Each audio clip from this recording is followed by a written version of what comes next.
சங்கீதம் 92ஆம் சங்கீதம். ஓய்வு நாளில் பாட்டாகிய சங்கீதம். கர்த்தரை துதிப்பதும் உன்னதமானவரே உமது நாமத்தை கீர்த்தனம் பண்ணுவதும்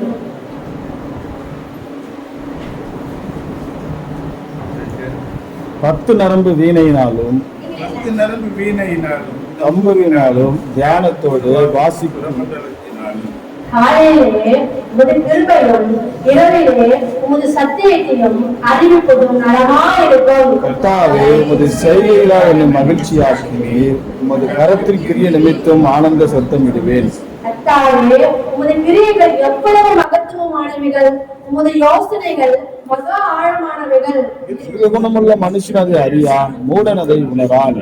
துன்மார்க்கர் புல்லை போல தழைத்து அக்கிரமக்காரர் யாவரும் செழிக்கும் போது அது அவர்கள் என்றென்றைக்கும் அழிந்து போவதற்கு ஏதுவாகும். கர்த்தாவே, நீர் என்றைக்கு உன்னதமானவராய் இருக்கிறீர். கர்த்தாவே, உமது சத்துருக்கள் அழிவார்கள், உமது சத்துருக்கள் அழிந்தே போவார்கள், சகல அக்கிரமக்காரரும் சிதறந்து போவார்கள். உன் கொம்பை காண்டாமிருகத்தின் கொம்பை போல உயர்த்துவி, புது எண்ணெயில் அபிஷேகம் பண்ணப்படுகிறேன். என் சத்துருக்களுக்கு நேரிடுவதை என் கண் காணும், எனக்கு விரோதமாய் எழும்புகிற துன்மார்க்கனுக்கு நேரிடுவதை என் காது கேட்கும். நீதிமான் பனையை போல் செழித்து லீபனோனில் கேதுருவை போல் வளருவார். கர்த்தருடைய ஆலயத்திலே நாட்டப்பட்டவர்கள் எங்கள் தேவனுடைய பிரகாரத்தில் செழித்திருப்பார்கள். கர்த்தர் உத்தமர் என்று என் கண்மலாகிய அவரிடத்தில் அநீதி இல்லை என்று விளங்க பண்ணும்படி அவர்கள் முதிர் வயதிலும் கனிதந்து நிச்சயம் பசுமையுமாய் இருப்பார்கள். 10வது வசனத்திலிருந்து 15வது வசனம் வரை என் சொம்பை கொம்பை போல உயர்த்தி புதிய எண்ணெயால் அபிஷேகம் பண்ணப்படுகிறேன். என் சத்துருக்களுக்கு நேரிடுவதை என் காணும், எனக்கு விரோதமாய் எழும்புகிற துன்மார்க்கருக்கு நேரிடுவதை என் காது கேட்கும். நீதிமான் பனையை போல செழித்து தேவனால் உள்ள கேதுருவை போல வளருவார்.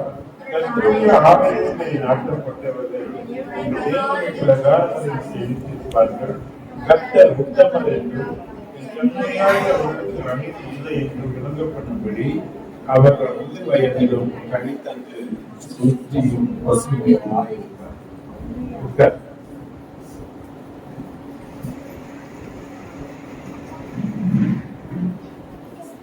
సంగీత ధ్యానం మనం యాద్ చేస్తాం.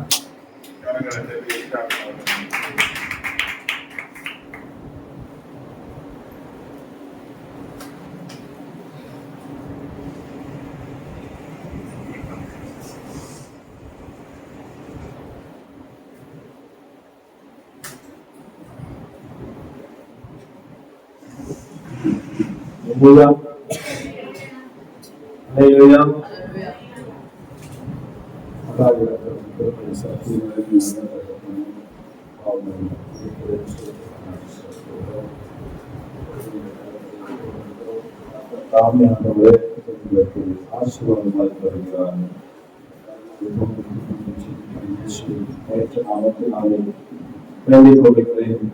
நல்ல பிதாவே, ஆமென். ஹல்லேலூயா, ஹல்லேலூயா. சங்கீதம் 92 முதல் வசனம். கர்த்தரை துதிப்பதும் உன்னதமானவரே உமது நாமத்தை கீர்த்தனம் பண்ணுவதும் பத்து நரம்பு வீணையினாலும் தம்பூரினாலும் தியானத்தோடு வாசிக்கும் சுரமண்டலத்தினாலும் கர்த்தரை துதிப்பதும் உன்னதமானவருடைய நாமத்தை கீர்த்தனம் பண்ணுவதும். ஆமென். ஹல்லேலூயா. துதிக்கிறதும் தேவனுடைய நாமத்தை உயர்த்துவதும் மிக முக்கியமான காரியமாக இருக்கிறது. ஆமென். ஹல்லேலூயா, ஹல்லேலூயா. துதிப்பை பத்தி தான் நம்ம பண்ணப்படுகிறோம், தியானிக்கிறோம். கர்த்தரை துதிக்கிறது குறித்து ஒரு சிறு தியானத்திற்குள்ளாக நாம் கடந்து போகிறோம். ஆமென். ஹல்லேலூயா.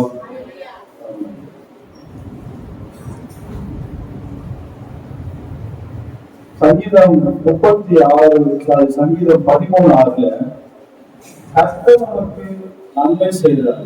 அதனால நம்ம என்ன பண்ணணும்? துதிக்கணும். கர்த்தர் நமக்கு ஏன் நம்ம கர்த்தரை துதிக்கிறோம்? ஏன் நம்ம கர்த்தரை துதிக்கணும்? கர்த்தரை துதிக்கிறதுக்கு அவர் எப்படிப்பட்டவராக இருக்கிறாரு? ஹல்லேலூயா. அவர் நம்ம துதிக்கிறதுனால அவர் தேவ தூதர்கள் கர்த்தரை என்ன பண்ணிட்டு இருக்காங்க? துதித்துக் கொண்டே இருக்கிறாங்க, ஓயாம துதித்துக் கொண்டே இருக்கிறாங்க. ஆமென். ஹல்லேலூயா. அப்படி துதித்துக் கொண்டு இருந்த ஒருத்தர் கர்த்தருக்கு மேலாக நான் இந்த சிங்காசனத்தை போடுவேன் சொன்ன மாத்திரத்திலே, நினைத்த மாத்திரத்திலே அவர் என்ன பண்ணாரு? அவரை தள்ளினார். ஆமென். எல்லாருக்கும் தெரியும்ல. ஹல்லேலூயா. ஹல்லேலூயா. தெரியலையா? அப்போ பிரதான தேவ தூதர்கள் துதிப்பதை பார்க்கிறோம், நம்முடைய ஜனங்கள் அவரை துதிக்கணும்னு அவர் விரும்புறார். ஆமென். அவர் சொல்றாரு, பக்தி உள்ளவனை யாரு தெரிந்து கொண்டாரா? இஸ்ரவேலின் துதிகளுக்குள் யார் வாசமா இருக்கிறாரா? ஹல்லேலூயா. அப்போ நீங்க எல்லாம் இஸ்ரவேலர் தானே, நாம இஸ்ரவேலர் தானே, அப்படிதானே? அப்ப நாம துதித்துக் கொண்டிருந்தோம். இஸ்ரவேலின் துதிகளுக்குள் வாசமாக இருக்கிற தேவனை என்ன பண்றாரா? நம்ம துதிக்குள் அவர் என்ன பண்றார்? வாசம் பண்ணுகிறார். அப்போ அவர் இங்கே வாசம் பண்ணி கொண்டதால இருக்கிறார். அவர் இங்க எங்க இருக்கிறார்? நீங்க துதிக்கும் பொழுது தேவன் உங்களுக்கு முன்பாக வருகிற அந்த துதி அவருக்கு சிங்காசனத்தை அமைக்கிறது என்பதை நாம் அறிந்து துதிப்போமானால் ஏராளமான நன்மைகளை நாம் பெற்றுக்கொள்ள முடியும். ஹல்லேலூயா. ஹல்லேலூயா. அப்படி 3 விதமான காரியங்கள் சொல்லக்கூட. ஒன்று, சத்துருக்கள் கைகளில் இருந்து நம்மை விடுதலை பண்ணுகிற தேவனை நாம் துதிக்க வேண்டும். ஆமென். ஹல்லேலூயா. எத்தனையோ பிரச்சனை, எத்தனையோ அடிமைத்தனம், எத்தனையோ இல்லாமையான காரியங்கள், இதிலிருந்து நம்மை கர்த்தர் என்ன பண்றாரு? உலகத்தில் இருந்து நம்மை பிரித்தெடுத்து அவங்க என்ன பண்ணாரு? விடுதலை கொடுத்தவரை நாம துதிக்கணும். 2வது காரியம், தடைகளை நீக்கி போடுகிறவரை நாம் என்ன பண்ணணும்? துதிக்கணும். ஹல்லேலூயா. ஏராளமான தடைகள், சபைக்கு வருவதற்கு கூட ஒரு தடை. ஹல்லேலூயா. வாழ்க்கையில நீங்கள் நன்மையை பெறாதபடிக்கு ஏராளமான தடைகள், இன்னும் நீங்க ஆவிக்குரிய வாழ்க்கையில் உங்களை இன்னும் மேல மேல கொண்டு வருவதற்கு உண்டான தடைகள், உங்க பிள்ளைகள் நல்ல வாழ்க்கையை வாழறதுக்கான தடைகள், உங்களுக்கு ஒரு நல்ல வாழ்க்கையை அமைத்துக் கொள்வதற்கான தடைகள், இப்படி ஏராளமான தடைகளை நீக்கி போடுகிறவர்கள். அதனால அவர் நம்ம என்ன பண்ணலாம்? இருக்கிறோம். 3வது, தாழ்மையில் நினைக்கிறவரை. எத்தனையோ நெருக்கடியான சூழல், எத்தனையோ மத்தியில நம்ம தாழ்ந்து போற நிலைமையில இருந்த சூழல்ல எல்லாரும் நம்ம மறந்து போனாங்க. நம்மளுக்கு ஒருத்தர் துதி நம்ம நினைத்தாரு, அதற்கு நம்ம என்ன பண்றோம்? அவரை எல்லாரும் நம்ம கைவிட்டு போயிருப்பாங்களே, அடுத்து என்ன பண்றதுன்னே தெரியாம கையெழுந்த நிலையில நிற்கும் பொழுது, யாருமே இல்ல, அவர் மட்டும்தான் இருக்கிறாரு நினைக்கும் போது அந்த தாழ்மையில, ஏன்னா ஒருத்தர் ரொம்ப தாழ்ந்த நிலையில போயிட்டு என்ன பண்ணுவாங்க? ஜனங்க யாருமே இருக்க மாட்டாங்க. வேற நம்ம அறிந்திருந்தாங்க. ஆனா அப்ப நினைத்து நம்ம என்ன பண்ணணும்? ஹல்லேலூயா. 3 விதமான துதிகள்ல எதுக்கு துதிக்கலாம்? ஏராளமா இருக்குது. எல்லாத்துக்குமே துதிக்கணும். எழுந்தா, உட்கார்ந்தா, படுத்தா, வென்றா, போனா, வந்தா என்ன பண்ணணும்? துதிக்கணும். துதிக்கிற மகிமைக்கு ஒருவரை பார்க்கிறதா இருக்கிறாரு. அப்பேற்பட்டவரை துதிக்கிறான். நேரம் கருதி ஒரு 3 காரியங்கள் மற்றவர்கள் முன்பாக குறித்து காட்சிக்கு கவிதை துதிக்க விரும்புகிறேன். ஹல்லேலூயா. ஹல்லேலூயா. ஹல்லேலூயா. சங்கீதம் 136:24.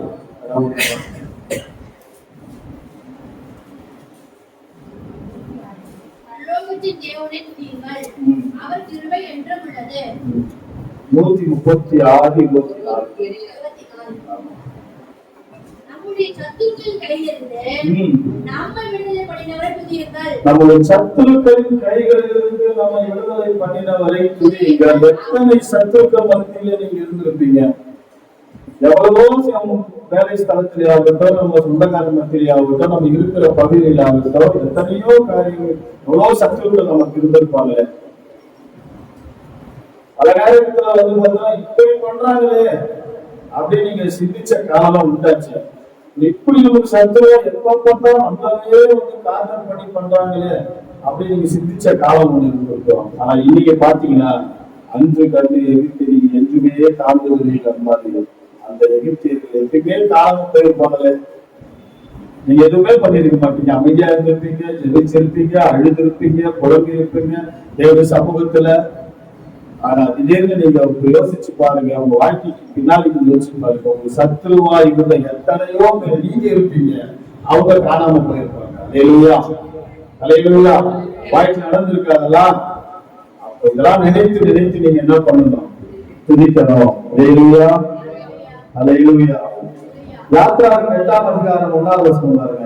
யாத்ராகம் 8ஆம் அதிகாரம் 1ஆவது வசனம்.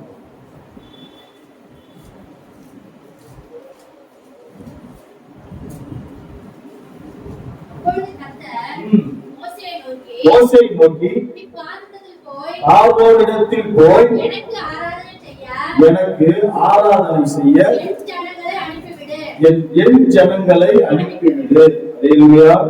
430 வருஷம் அடிமையா இருக்கிறாங்க. நம்ம இதெல்லாம் உங்களுக்கு தெரிந்த விஷயம் தான் இல்லையா? இப்ப என்ன சொல்றாரு? மோசேவை கூப்பிட்டு என்ன பண்ணு, போய் பார்வோனிடத்துல போ. ராஜாவுக்கு முன்னாடி போறது ஒரு பெரிய காரியம் தான். ராஜா கூப்பிடாம ராஜாவோட அனுமதி இல்லாம பண்ண முடியாது. ஒரு ராஜாவுக்கு முன்பாக நிற்க முடியாது. அல்லேலூயா, அல்லேலூயா. போய் என்ன பண்ணு, ஜனங்களை அனுப்பிவிடு அப்படின்னு சொல்ற. இது உங்களுக்கு எல்லாருக்கும் தெரியும். தொடர்ச்சியா அனுப்பிவிடு சொல்ற. ஏன்னா அவருடைய ஜனங்கள் அவரை துதிக்கும்படியாக கூட அவர் என்ன பண்ணார்? சிருஷ்டித்தார். ஆமென், அல்லேலூயா. எதுக்கு நம்ம சிருஷ்டித்தாரா? நாம் எதற்காக உண்டாக்கப்பட்டிருக்கிறோம்? நான் முன்னாடி ஒரு கதை உங்களுக்கு முன்னு சொன்னேன். ஒருவன் தள்ளப்பட்டா அவன் ஆராதனையில் வல்லவனாக இருக்கிறான்.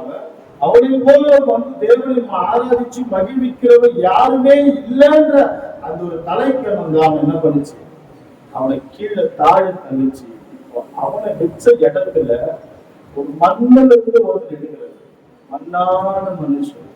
அந்த மண்ணுல இருந்து ஒருத்தர் ஒண்ணுமே இல்லை, மண்ணு ஒண்ணும் கிடையாது.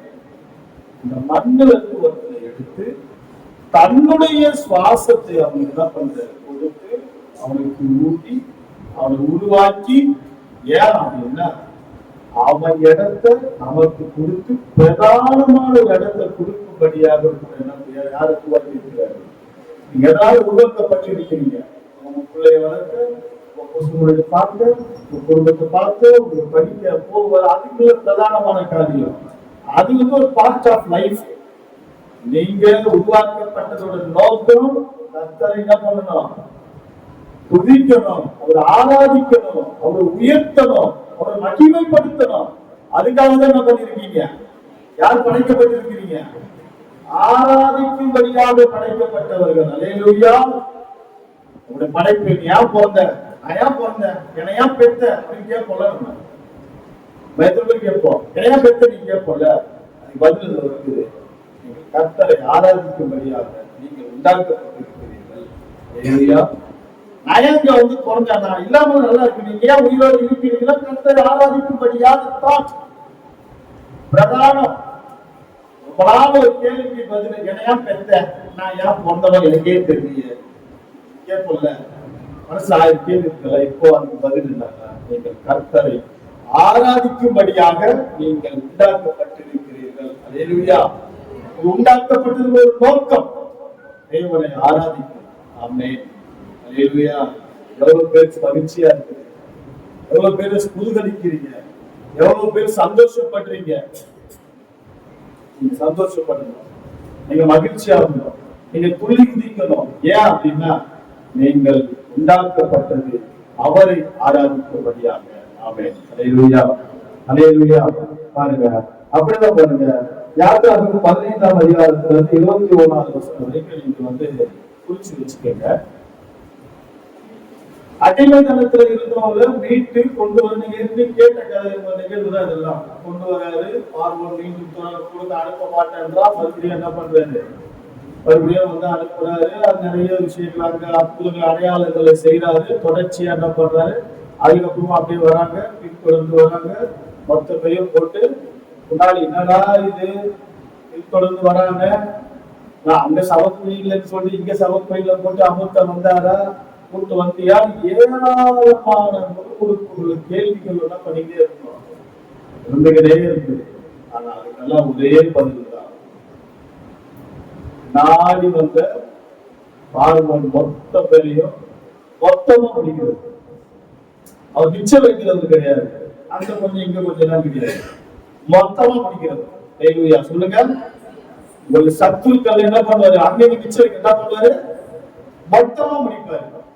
எதெல்லாம் உங்களுக்கு சத்துருவா இருக்குதோ அதெல்லாம் வீட்டாலே உங்களுக்கு சத்துரு சொல்லிட்டாரு, அதனால ஊத்தங்களை மொத்தமா முடிச்சுதான் நினைச்சிடாதீங்க. அப்படி இல்ல, அந்த சத்துரு கிடையாது. ஹல்லேலூயா ஹல்லேலூயா. புரியுதா, புரியுதுங்களா? இது உறவுகள், உறவுகளுக்குள்ள இருக்கும். ஆனா உங்களை ஜீவனை அழிக்கும்படியாக, உங்களுடைய வாழ்வாதாரத்தை அழிக்கும்படியாக, இந்த ஆவிக்குரிய வாழ்க்கையை மொத்தம் முடிக்கிறபடியாக எதெல்லாம் இருக்குதோ அதெல்லாம் உங்களுக்கு சத்துருதான். ஹல்லேலூயா. ஆராதனைக்கு தடையா இருக்கிறது எல்லாமே சத்துருக்கள் தான். ஹல்லேலூயா. தூக்கம் உங்களுக்கு சத்துரு தான். வேலை, ஆராதனைக்கு போக முடியாம வேலை இருக்குது, அது வந்து சத்துரு தான். இதெல்லாம் உங்களுக்கு சத்துருக்கள் தான். இந்த சத்துருக்கள் எல்லாம் மொத்தமா வர வச்சு மொத்தமா கனி பண்ணுவார். ஹல்லேலூயா. என்ன பண்றாரு, மிச்சம் வைக்காம மொத்தமா முடிச்சு விட்டுருவாரு. ஆமென். ஹல்லேலூயா. அப்படிப்பட்ட தெய்வம் அவங்க என்ன பண்றாங்க, அப்படி கொண்டு வந்ததுல பாருங்க, லாஸ்ட் அந்த 21ஆம் வசனம் படிங்க, 15-21. அவர்களுக்கு பிரதிவசனமாக கர்த்தரை பாடுங்கள். அவர் மகிமையாய் வெற்றி சிறந்தார். மகிமையாய் வெற்றி சிறந்தார். குதிரை வீரனையும் கடலிலே தள்ளினார் என்று பாடினாள். எங்க தள்ளினாரா? கடலிலே தள்ளினார். கடலிலே தள்ளினார். அதனால என்ன பண்ணுமா, நீங்க உங்க சத்துருக்களை கடலிலே தள்ளினா எங்கிட்ட எழுந்துக்கிட்டு மொத்தமா அப்படி விரிச்சு கரை மட்டும் நீங்க அந்த கடல் சம்பவத்தை பார்க்கலாம். கரையில போட்டதுல சிலர் மேல வரும். ஆழம் யாருமே என்ன பண்ணதே கிடையாது. கடவுள் ஆழத்தை கண்டே பிடிக்க முடியாதுன்றான். அது பல அடி தூரம் வந்து ஒரு பக்கம் சொல்றாங்க, இன்னும் அதை தீர்மானிக்க முடியலன்னு சொல்றாங்க.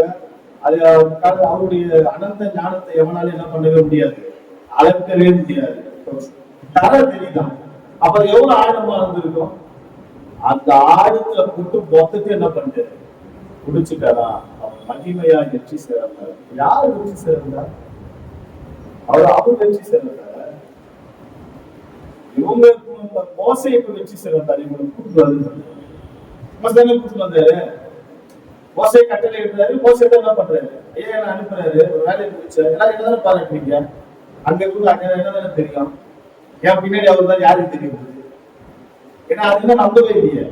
அப்படி மகிமையா வெற்றி, அந்த வெற்றியை எல்லாருக்கும் கொடுத்து நீங்களும் அவரை துதிக்க முன்வரும் போது நீங்கள் மகிமையா எல்லாரும் காரியத்துல என்ன பண்ணுவீங்க, வெற்றி சிறப்பீங்க. எனக்கு ஒரு பழக்கம் இருக்குது, என்னால ரொம்ப எதுவுமே முடியலன்ற ஒரு நிலை எனக்கு வரும். என்னால இருக்க முடியாது. அதுதான் நீங்க செயல்பட முடியாத வழிக்கு உங்களுக்கு ஒரு காரியங்கள் வரும் சொல்ற மாதிரி எதுவுமே முடியாது. அப்படியே ஸ்டக் ஆயிட்டேன், எந்த பக்கம் வழி இல்லாத மாதிரி இருக்கும். நான் கம்மூன்னு போய் என்ன பண்றேன், ஒரு 25 பாட்டு பாடுறேன்.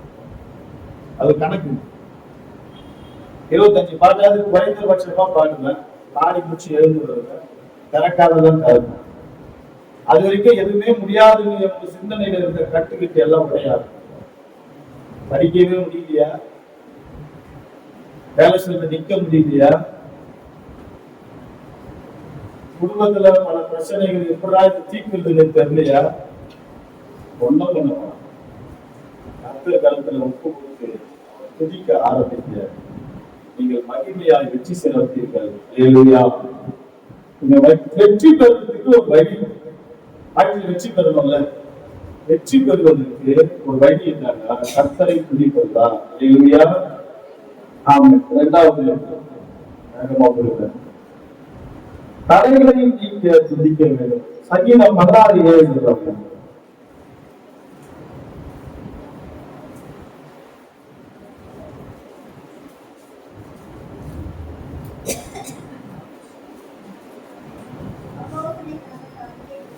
ஆலோசனை தந்த கர்த்தரை துதியுங்கள். அல்லேலூயா. எவ்வளவு பேர் கர்த்தருக்கு ஆலோசனை செய்வீங்க சரிங்களா? அந்த ஆலோசனை எல்லாம் நினைச்சு இல்ல. ஆமென். அல்லேலூயா. ஆலோசனை தந்த கர்த்தரை என்ன பண்ணணும்? துதியுங்கள் அப்படின்றார். யோசுவா ஒரு ஆலோசனை கொடுக்கிறார். யோசுவா ஒரு யுத்தம் அப்படின்னாலே நேரம் போகணும், சண்டை போடணும், அடிக்கணும், ஒருத்தர் என்ன பண்ணணும், வெட்டணும், குத்தணும். அன்னைக்கு இருந்த இன்னைக்கு கன் மிஷின் கன் அப்படியே சாகடிக்கணும். இப்படிதான் இன்னைக்கு யுத்த முறைகள் வேறு, இன்னைக்கு இருக்க யுத்த முறைகள் வேறு இல்லையா? இப்ப யோசுவாக்கு ஒரு ஆலோசனை கொடுக்கிறாரு. 6ஆம் அதிகாரம் 16வது வசனம். 6:16. ஆமா, யோசுவா 6:16.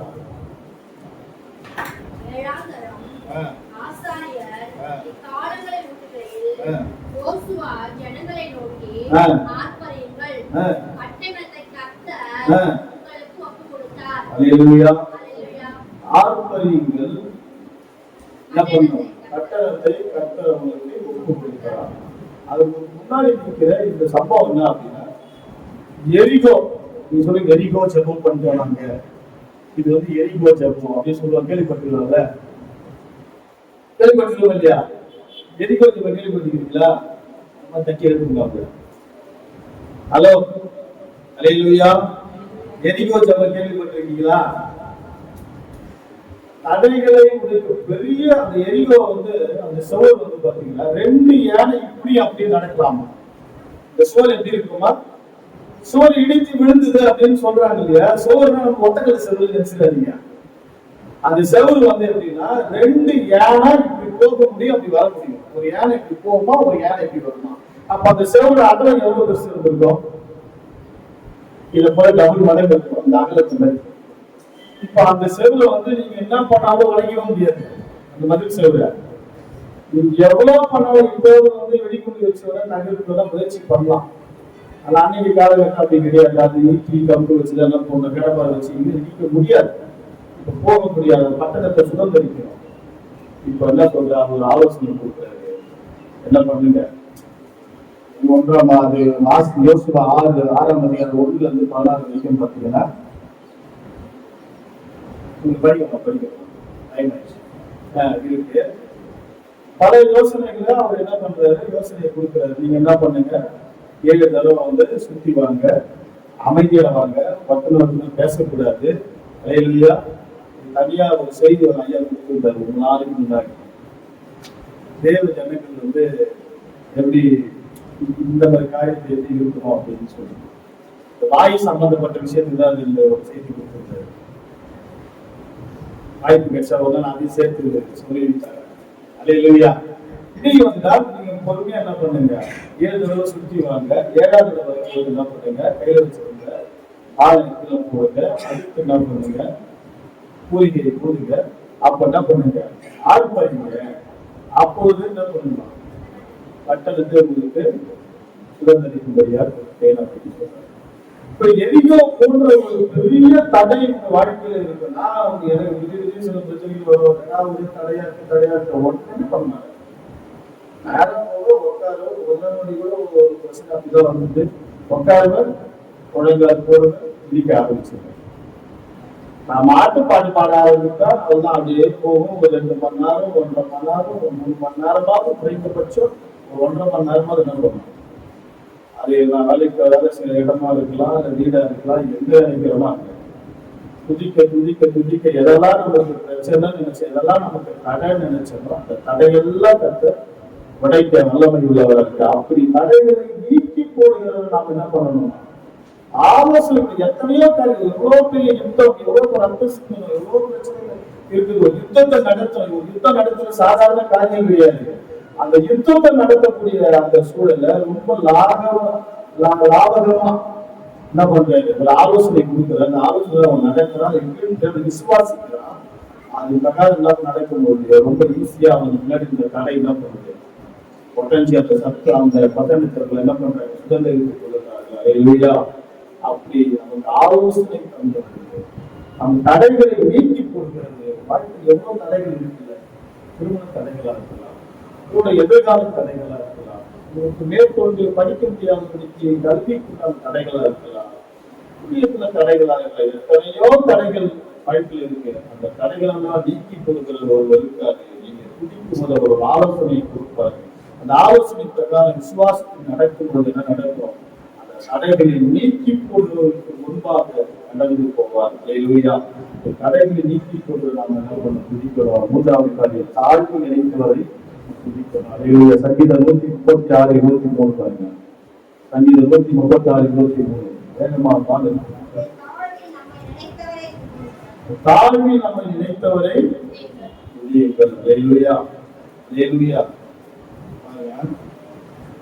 யோசபாத்துங்கிற ஒரு ராஜா இருக்காரு.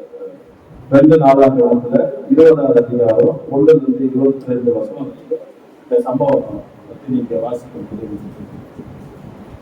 அந்த ராஜாவை முறியடிக்கும்படியா என்ன பண்றாங்க, வேறு 4 ராஜாக்கள் என்ன பண்றாங்க, எல்லாரும் மொத்தமா என்ன பண்றாங்க வராங்க. இப்போ இவர் பயந்து போற ராஜாவை என்ன பண்ற, பயப்படக்கூடிய அளவுக்கு சூழ்த்து கொள்றாங்க. என்ன பண்றதுன்னு அவருக்கு தெரியல. பாருங்க 23 பாருங்க. அப்பொழுது யோசபாத்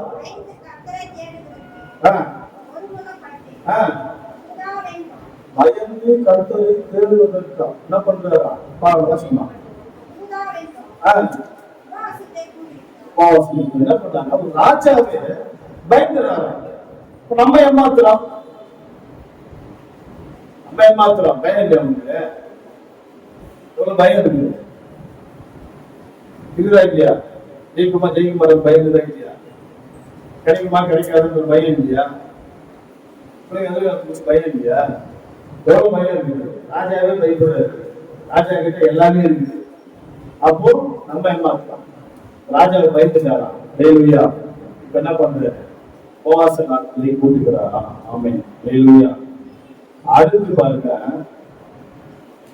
கர்த்தர் பேசுறாரு. இதுதான் ஹைலைட். 2 நாளாக 20, 15, 16, 17.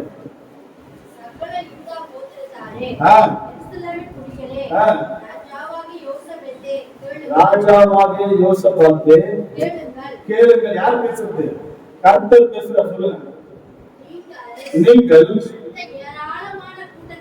இந்த ஏராளமான கூட்டத்திற்கு பயந்து பயப்படாமல் பயந்தாங்க. பயந்த உடனே இப்ப அவங்க தெரிந்து பாருங்க, டக்குனு இப்ப சொல்ற முதல் வார்த்தையே என்னதான், பயப்படாதே, பயப்படாத, நடந்து போயிடாத,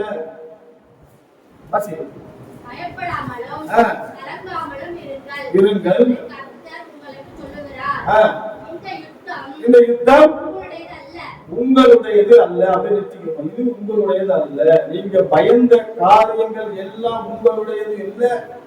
இந்த யுத்தம் உங்களுடையது அல்ல, அது கர்த்தருடையது. வாசிமா, தேவனுடையது. நாளைக்கு நீங்கள் அவர்களுக்கு விரோதமாய் போங்கள். அவர்கள் மேற்கு வழியாய் வருவார்கள். நீங்கள் வனாந்தரத்திற்கு எதிரான பள்ளத்தாக்கின் கடையாளத்திலே கண்டு சந்திப்பீர்கள். இந்த யுத்தத்தை பண்ணுகிறவர்கள் நீங்கள் அல்ல. யூதா மனுஷரே, எருசலேமின் ஜனங்களே, நீங்கள் தரித்து நின்று கர்த்தர் உங்களுக்கு செய்யும் ரட்சிப்பை பாருங்கள். பயப்படாமலும் கலங்காமலும் இருங்கள். நாளைக்கு அவர் உங்களுக்கு எதிராக புறப்படுங்கள். கர்த்தர் உங்களோடு கூட இருக்கிறார் என்றார். அல்லேலூயா, அல்லேலூயா, அல்லேலூயா. இந்த யுத்தத்தை நீங்க முதல்ல இருந்து ஃபுல்லா போய் வாட்சி போனீங்கன்னா முன்னாடி தெரியும். அடுத்து நீங்க 19, 20 விஷயத்தை வாட்சி முடிச்சுக்கலாம். 18, 19. கர்த்தருடைய வார்த்தை அவனுக்கு வந்தது. வந்தவன் சொல்றாரு, யுத்தம் உன்னுடையது இல்ல என்னுடையது அப்படின்னு சொல்றாரு. இப்ப அவன் என்ன பண்றான்? பயந்து நின்றவன் கர்த்தர் என்ன பண்ண முகம் குப்புற விழுந்து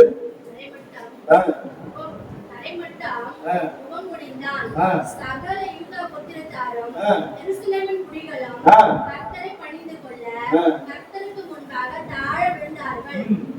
கோகத்தியரின் புத்திரரும் கோராகியின் புத்திரரும் இருந்த லேவியர் எழுந்திருந்து இஸ்ரவேலின் தேவனாகிய கர்த்தரை மகா சத்தத்தோடு கம்பீரமாய் துதித்தார்கள். அல்லேலூயா. எப்படி துதிச்சாங்கன்னா மகா சத்தத்தோடு கம்பீரமாய் துதித்தார்கள். ரொம்ப பெரிய யுத்தம். அதுக்கப்புறம் பாத்தீங்கன்னா ஒருத்தர் என்ன பண்ணிக்கிறாங்க, அவர்களே அவங்க வெட்டினாங்க, விழுந்தாங்க, போனாங்க, எல்லாமே நடந்தது. இது என்ன அப்படின்னா அங்கேயாவது ஒரு ஆலோசனை தான். அங்கே என்ன பண்றாங்க, இது யுத்தம் முன்னுரையில இது பயப்படாது. இப்ப இது இவ்வளவு ரட்சிப்பை கொடுத்தவரை இப்ப என்ன பண்றாங்க, மகா சத்தத்தோடு கர்த்தரை என்ன பண்ணாங்களா, துதித்தார்களா. துதிக்கிறது மிக முக்கியமான காரியம். அல்லேலூயா, அல்லேலூயா, அல்லேலூயா. என்ன பண்ணுமா, துதிக்கிறது மிக முக்கியமான காரியம். ஆமென். ஏன்னா வேதம் சொல்லுகிறது சங்கீதத்துல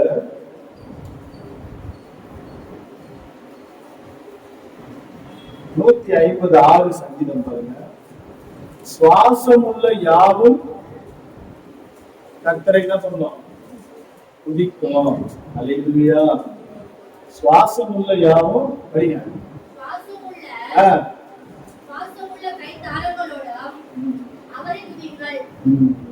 150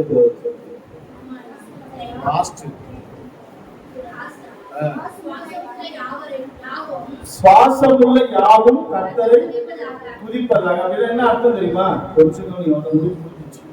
சுவாசம் உள்ள யாவும், சுவாசம் உயிரோடு இருக்கிறது எல்லாம் என்ன பண்ணுவான், கர்த்தரை துதிக்கலன்னா அப்ப நம்ம யாரா?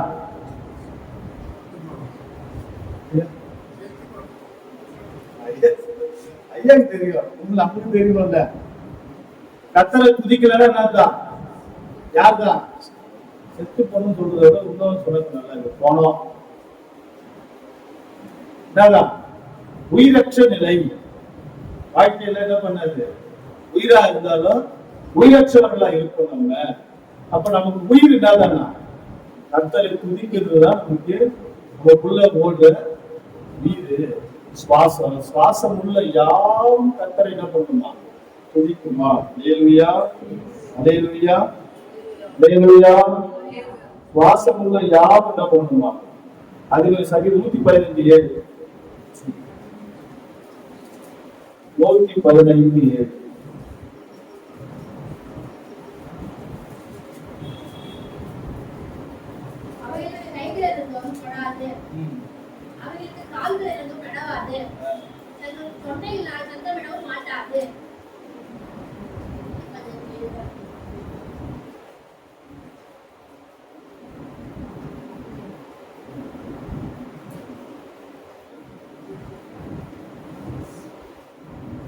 மரித்தவர் மௌனத்தில் இருக்கிறோம்.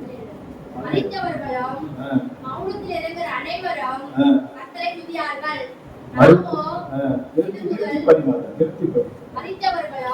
மரித்தவர்களும் மௌனத்தில் இறங்குகிற அனைவரும் கர்த்தரை துதியார்கள். கர்த்தரை நல்லா கவனிச்சுக்கோங்க. துதிச்சா என்னெல்லாம் நடக்கும்னு சொன்னோம். துதிக்காதவங்கள வேறு எப்படி காமிக்குது அப்படின்னா, ஒன்னை செத்தவங்களுக்கு வீடா காமிக்குது. இப்போ இந்த வசனம், மரித்தவர்களும் மௌனத்தில் இறங்குகிறவர்களும் கர்த்தரை துதியார்கள். நம்ம துதிக்காத துதிக்கல அப்படின்னா உயிரற்றவர்களா தான் இருக்குங்க. அடைக்கணும் சொல்லுவாங்கல்ல, ஒண்ணுமே நம்ம கோமால இருக்கிறது இருப்பீங்க, ஆனா கோமால இருப்பீங்க. அல்லேலூயா. எதுவுமே உங்களுக்கு தெரியாது, எதுவுமே நடக்காது, அப்படியே சத்தம் மாதிரி கிடக்க வேண்டியதுதான். அல்லேலூயா. துதி மிக முக்கியமானது கிறிஸ்தவ வாழ்க்கையில. நாம சொன்ன முதல்ல நாம உண்டாக்கப்பட்டது எதுக்கு, நம்ம ஏன் பெத்தன்னு கேட்டா இனிமேல் வந்து என்ன பண்ணலாம் சொல்ல வேண்டியது என்ன அப்படின்னா உங்களை பெற்று ஆண்டவர் துதிக்கதான் அப்படின்னு சொல்லணும். அல்லேலூயா. துதிப்பது ரொம்ப மிக முக்கியமானது. 3 காரியங்களை சொன்னோம். ஒன்று எல்லாம் 3 காரியங்கள் தான்.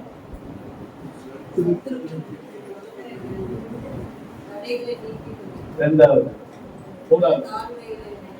3 காரியம் ஞாபகம் வச்சுக்கோங்க. இந்த 3மே நம்ம வாழ்க்கையில தொடர்ச்சியா இந்த உலக வாழ்க்கை நமக்கு இருக்கு. இதுல இருந்து நம்ம விடுபடணும் அப்படின்னா கர்த்தரை நம்ம என்ன பண்ணணும்? துதிக்கணும். ஒருவேளை நம்ம கர்த்தரை துதிக்கலைன்னா நம்ம யாருன்றதையும் வேதம் எப்படி காண்பிக்குது? நாம சுவாசம் மற்றவர்கள் கிட்டத்தட்ட கோமா ஸ்டேஜ்ல செத்த தடத்திற்கு சமமா நாம இருக்கிறோம். அதனால ஒவ்வொரு நாளும் துதிக்கிறத வேலையா இருந்துச்சு. என்ன பண்ணுங்க? கர்த்தரை துதிக்கணும். கர்த்தர் சங்கீதானத்தை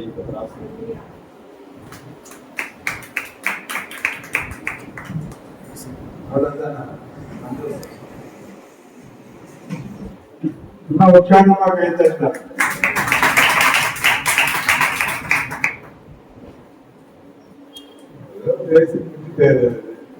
நாங்களும் தூங்கி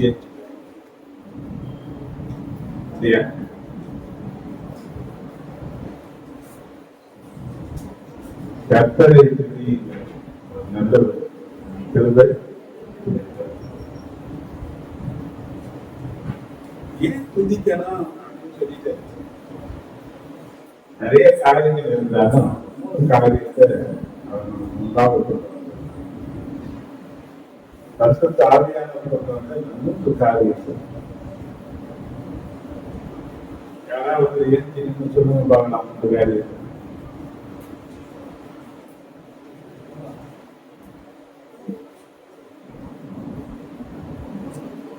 என்ன பண்ணல. இந்த வசனம் தான் எனக்கு ஞாபகம்.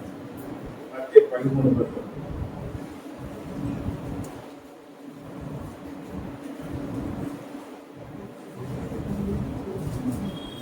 ஒருவன் ராஜ்யத்தின் வசனத்தை கேட்டு உணராதிருக்கும் பொழுது விளாங்கன் வந்து அவன் இதயத்தில் விதைக்கப்பட்டதை பறித்துக் கொள்கிறான். அப்ப உணர்வு இல்லாத இருக்கிறவன் யாருன்னு நினைக்கிறீங்க?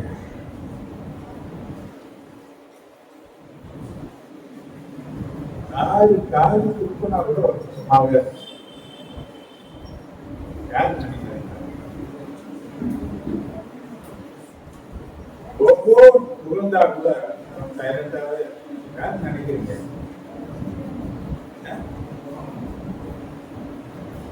உணர்வே இல்லாத சத்து பட் நீங்க நெருப்படியா கேட்டா இந்த வசனத்தை வாசனம் அப்போத்துல 28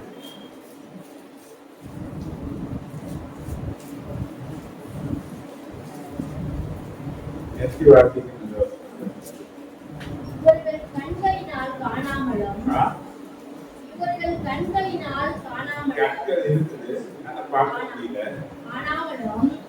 காதுகளால் கேளாமலும் இதயத்தினால் உணர்ந்து குணப்படாமலும் நான் இவர்களை ஆரோக்கியமாக்காமல் இருக்கும்படிக்கு இந்த ஜடத்தின் இருதயம் கொழுத்திருக்கிறது. காதுகளால் மந்தமாய் கேட்டாங்க. எப்படி கேட்டீங்க? ஜாக்கிரதையா கேட்டீங்க. மந்தமா கேட்டீங்க. நீங்களா வந்து ஒரு சங்கீத தியானம் எடுத்தா அது வரமாட்டீங்க. சங்கீத தியானத்தை சொன்னாலும் அதை கேட்கறதுக்கு நீங்க கவனமா கவனிக்க. வசனம் வல்லமை உள்ளது. வசனம் தான் உன்னை மாற்றும். வாழ்க்கையை மாற்றக்கூடிய வல்லமை வசனம். அதனுடைய ஆற்றல் அளவில் அவர் தெரிஞ்ச விதமா அவர் பேசினார். முதல்ல சொன்னாரு, சத்துருக்கள் நின்று உன்னை விடுவித்தவரை. ஒரு நாள் நம்ம 20 நாளிலே இறந்துட்டோம். அந்த சாத்தான், அந்த இருளின் ஆவிகள் நமக்கு எதிரி என்று சொல்லி பேரில் 1:5 எதிராக ஆகியிருந்தார். யாருடைய பிடியில் இருந்தார்? செய்யாததை செய்தோம். 4 பேருக்கு 60 ரூபாய் பார்த்ததெல்லாம் பிரியமா இருக்குது. நமக்கு பேசக்கூடாததெல்லாம் பேச எத்தனையோ பேர் சொல்லியும் குடும்பங்கள் சொல்லியும் நம்ம எதிர்த்து வெளியே வந்தோம். சாத்தானுடைய பிடியில சிக்கப்பட்டு நம்ம சீரழிந்து கொண்டிருக்கோம்.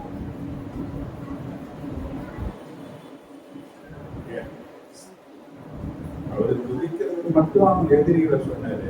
நாமளே எதிரியின் பிடியில தான் இருக்கோம்.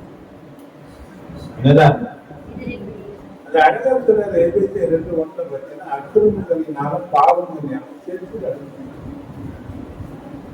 எங்க இருந்தா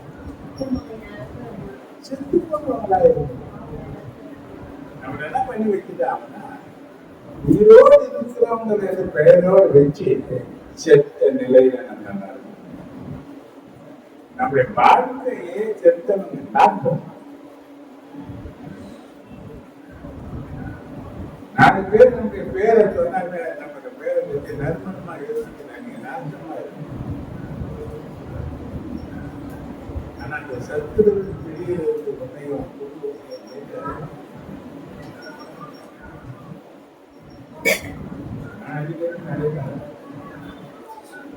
நடைபெற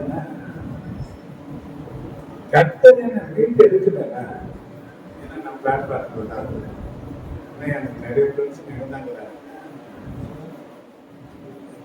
இன்னும் 4 கால் பாக்கியத்தை தள்ளாடினா வராங்க.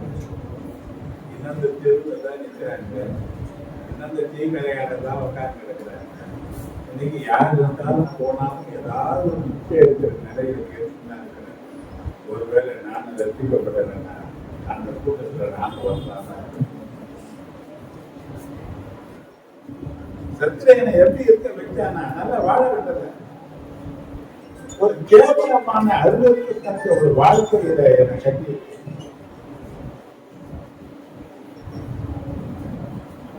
அந்த ஜனங்கள் மத்தியில இருந்து என வேறு நான் இருக்கிற பகுதியிலிருந்து என்னை தனியா அழைத்து நான் ரத்தத்தை செஞ்சு என்னை மீட்டெடுத்து அந்த சத்துரு காலங்களாக நசுக்கி என்னை தலை மேல மிதிக்க வச்சு அதிகாரத்தை ஆளுகையை கொடுத்து எனக்கு ஏற்றிருக்காரு. அவரை துதிக்கணுமா வேண்டாம்? அவரை துதிக்கணுமா வேண்டாம்? சத்துருக்களின் பிடியிலிருந்து விடுவித்தவரை 2வது சொன்னது ஆலோசனை தந்த கர்த்தரை. ஆலோசனையில அவர் தான் ஆச்சரியமானவர், செயலிலே அவர் தான் கர்த்தரை போல ஆலோசனை. வேதம் சொல்லுங்க, அநேக ஆலோசனைக்காரர்கள் சுக வாழ்வா இருக்கும். ஆலோசனை இல்லாத இடத்துல தான் ஜனம் சீர்கட்டு போறாங்க. இன்னைக்கு கர்த்தருடைய ஆலோசனையை விட அழிந்து போகிற மனுஷனுடைய ஆலோசனை கொடுக்குறாங்க. ஏன்னா கர்த்தருடைய ஆலோசனை நான் பார்த்து பைத்தியம் எடிகோ 2 யாரு போனாரு நம்ம சொல்லுவோம் 2 பஸ் போகிற அளவுக்கு அவன் 2 பஸ் போனோம்னா அந்த ரூம் வரணும்.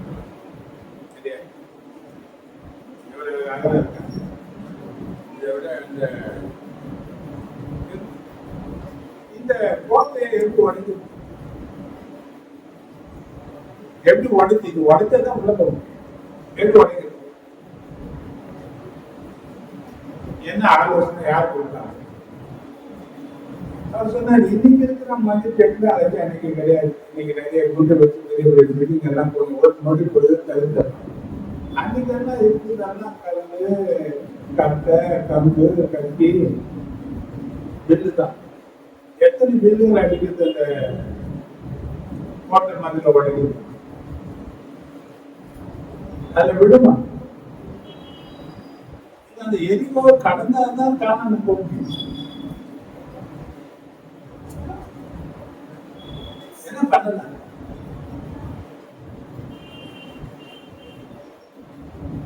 எது சின்ன காமன் ஒரு மாதிரி இருந்தா கூட எகிரி விட்டு போயிடுவாங்க.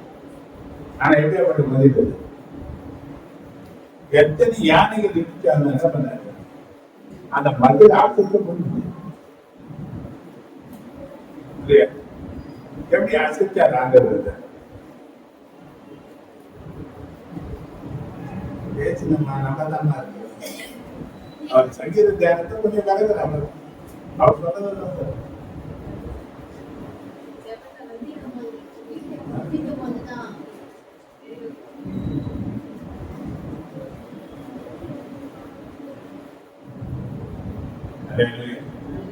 அந்த ஆலோசனை என்ன ஆலோசனை கொஞ்சம் கற்பனை பண்ணுங்க. நான் தொடர்ந்து கவனம் கர்த்தருடைய வார்த்தை உங்க வல்லமையா செயல்படணும்னா புதிய வெளிப்பாடா மாறணும்னா அந்த வார்த்தை உங்களுக்கு பலத்த வல்லமையா இருக்கணும்னா கொஞ்சம் யதார்த்தமாக யாரோ சொன்னாங்கன்னு திருப்பி சொல்றாங்க திருப்பி சொல்றாங்க அதுல எந்த பிரயோஜனமும் உங்களுக்கு வராது. இந்த அளவுக்கு இருந்து ஒரு பதில் அந்த யோசுவாவுக்கு கூட போன யுத்த மனுஷர்கள் நானும் ஒரு யுத்த மனுஷன் நினைச்சிருக்கேன். நீ யாரு ஒரு யுத்தத்துக்கு? ஏன்னா உன் பயணம் காரணம் தான் போகணும். எங்க போனது?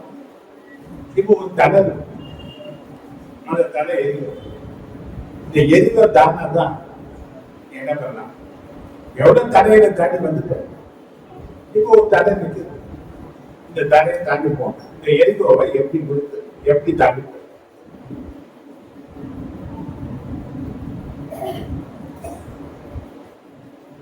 கொஞ்சம் சிந்திங்க. எப்படிங்க போலாம்?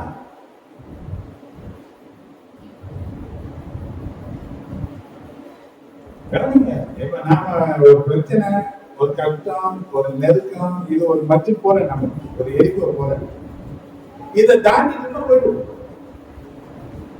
ஒரு பிரச்சனை வச்சுக்க. இப்போ ஒண்ணுமே புரியல, என்ன பண்றதுன்னு தெரியல. என்ன பண்றது?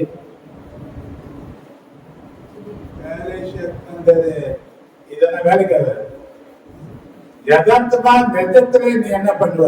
துரிப்பியா? போன் பண்ண என்னடா பண்ணலாம்? செந்தில் என்னடா பண்ணலாம்? காயத்ரி என்ன பண்ணலாம்? யாருக்கு ஆலோசனை கேட்ட? இது சொன்ன ஆலோசனைகள் எதுவுமே உங்களுக்கு செட் ஆகலாம். என்ன பண்ண?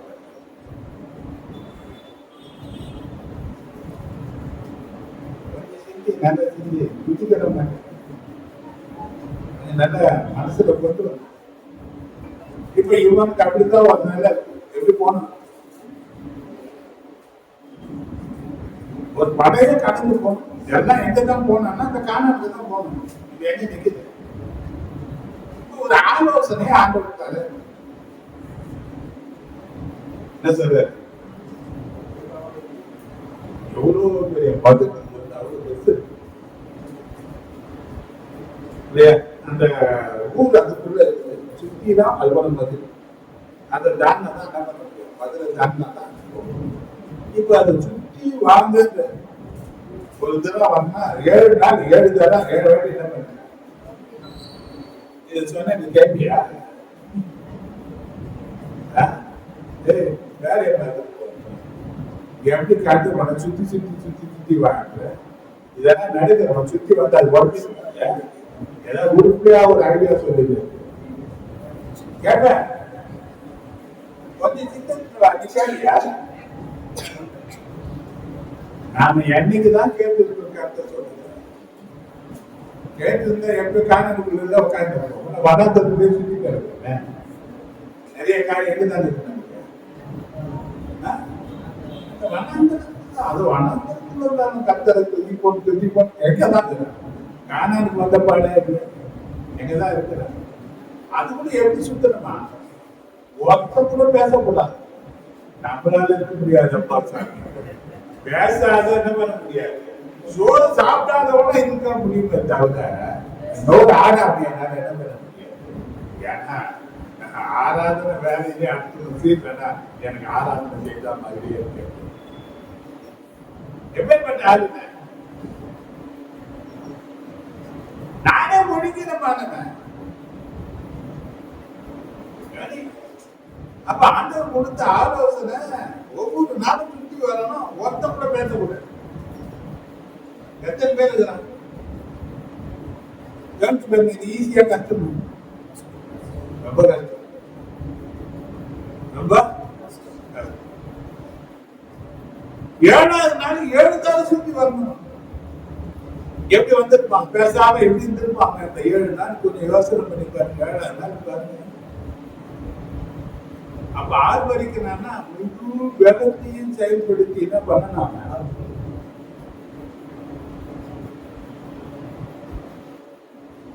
சொன்ன ஆலோசனைக்கு எங்க ஆரம்பிச்சுக்க, தடை எங்க உடையுதுன்னா, தேவன் சொன்னதற்கு எப்ப நீ கீழ்படுகிறையோ அப்போ வாழ்க்கை திரும்ப தடை உடையும். அப்போ எரிபவர்கள் முன்பாக அந்த மதிலுக்கு இந்த பக்கம் எங்க இருக்கிற அந்த மதில் இப்படி விழுந்து வெளியே நிறைவேற்று மதில்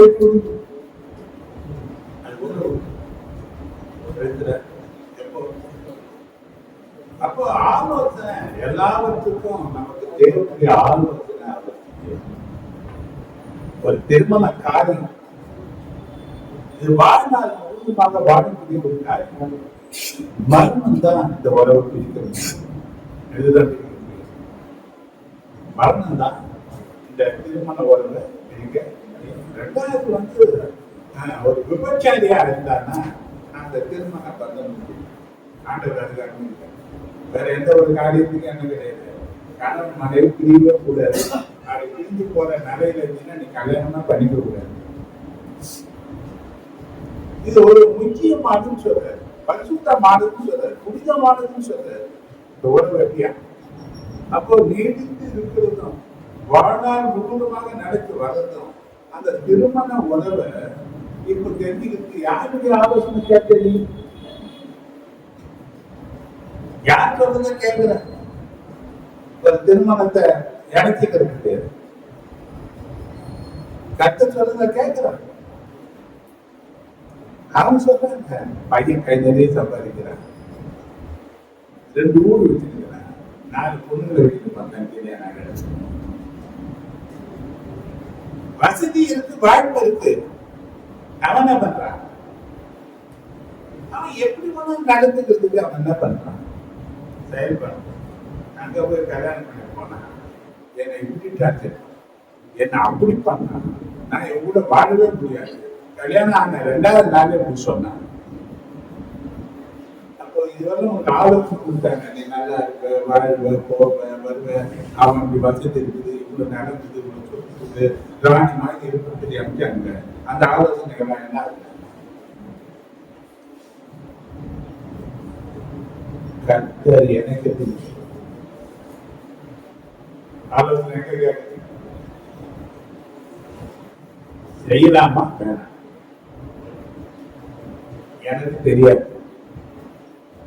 என் எதிர்காலம் அப்படி கைதுதான். எனக்கு பொறுத்த நீங்க தான் சரின்னா என்ன நினைச்சுங்க, இல்லைன்னா இப்படியே கற்பனை சொல்றதுக்கு தைரியம் உங்களுக்கு கருத்தை நடத்துவேன். ஏன்னா சில ஆலோசனைகள் நமக்கு பைத்தியம் போது தேவன் கொடுக்குற ஆலோசனை எப்படி எரிக்கோ குடிச்சு சொன்ன ஆலோசனை நீ நல்லா கொஞ்சம் யோசனை பண்ணிக்க. எவனும் கேட்க எவனும் அந்த ஆலோசனைய கேட்கவே மாட்டான். என்ன நான் பைத்தியம் நினைக்கிறேன், நான் விட்டாரு. ஆனா ஆலோசனைக்கு கீழ்படிஞ்சதுனால பைத்தியம் போல போனாலும் ரட்சிக்கிறதுக்கு தேவன் சொல்லல. அவன் எது கீழ்படிச்சான் யோசிக்கிறான். பெரிய புத்திசாலின்னு தானே நினைச்சுக்கிற. தேவன் சொன்னா அதுல ஏதோ ஒரு காரியங்கள் இருக்கும்.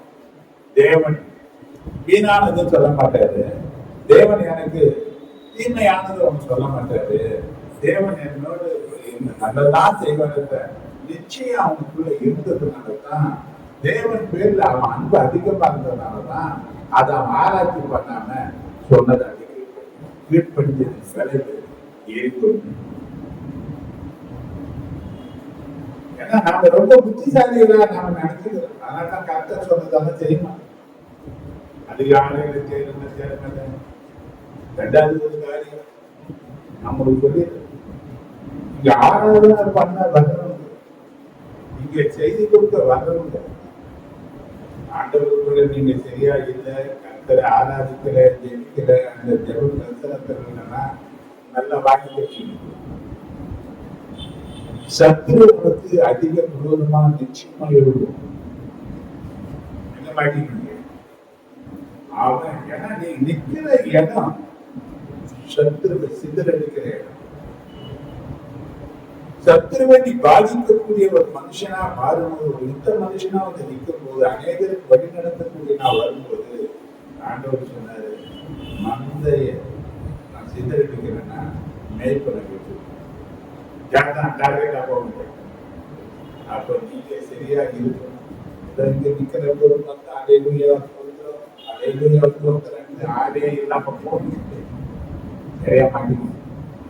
இரண்டாவது கர்த்தருடைய வார்த்தைக்கு கீழ்ப்படுத்தல் இல்லைன்னு சொன்னா மேலான ஜெயத்தை பெறவே முடியாது. ஏன்னா கிறிஸ்துவ வாழ்க்கை என்பது லகுவானது அல்ல, நிறைய அர்ப்பணிப்பு உள்ளதான ஒரு நிலையில இருக்குதான். படிப்படியா ஸ்டெப்பா நம்ம உருவாக்கி நம்மளை நடத்தினே போகணும். அப்ப ஆலோசனைகள் நமக்கு அவசியம். மூன்றாவது சொன்னாரு, தாழ்மையில நம்ம நினைத்தவரை தாழ்மையில யாரும் நினைக்க மாட்டாங்க. யாரும் நினைக்க மாட்டாங்க. இப்போ யோபு 2:9 ஒரு வசனத்தை நீங்க தெரிஞ்சு வச்சிருக்கீங்கன்னு நினைக்கிறேன். மனப்பாடமா இருக்க வேண்டிய வசனம். நீ இன்னும் உங்களுடைய உத்தமத்தில் உறுதியாய் நின்றீரோ, தேவனை தூஷித்து ஜீவனை விடும். என்ன சொன்ன? கொஞ்சம் பாருங்க, இவன் அழிச்சு ஒரு நீதிமன்றம் கொண்டாடி, ஒரு உத்தமனின் மனைவி, ஒரு நல்லவன் கொண்டாடி. ஆனா இவ பேசுற வார்த்தை என்ன பேசுறா? இன்னும்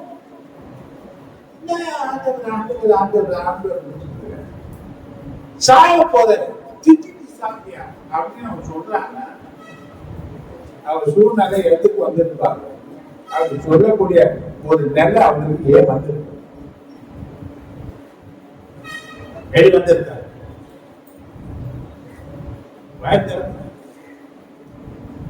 ஏதோ ஒரு அவிசுவாசியா இருந்தாவா, ஏதோ சொல்லிட்டா அவ அவிசுவாசி சொல்லலாம்.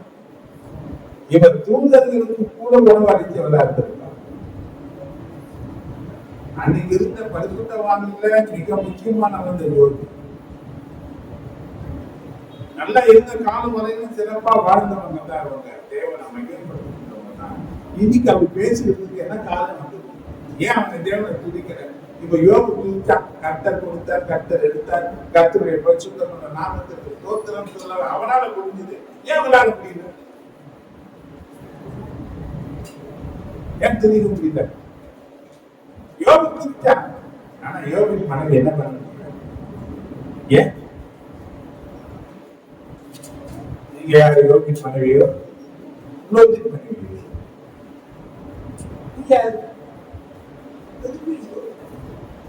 இழப்புல திருப்பிங்களா? இழப்புல லாபமாக மாற வேண்டுமானால் தூக்கே ஆகும்.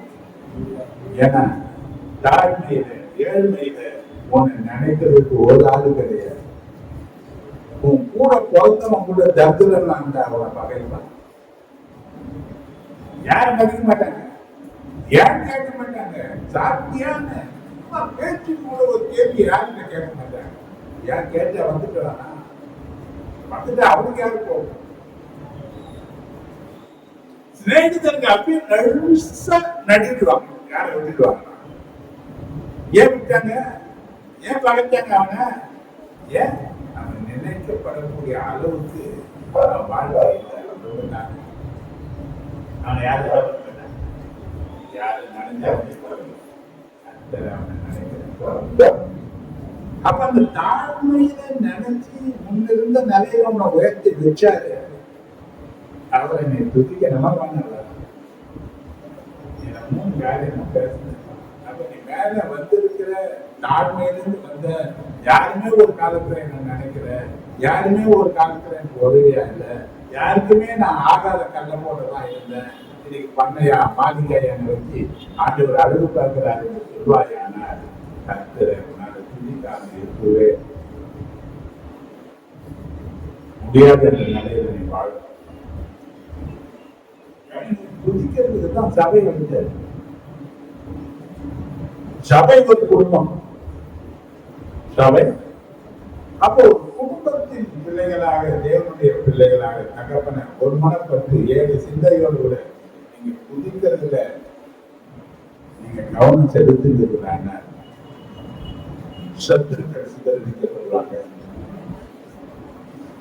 காரியங்கள் வாய்ப்பு பண்ணக்கூடிய ஆலோசனையை கர்த்தர் உனக்கு தந்து ஜெயத்தின் பாதையில் நடக்குது.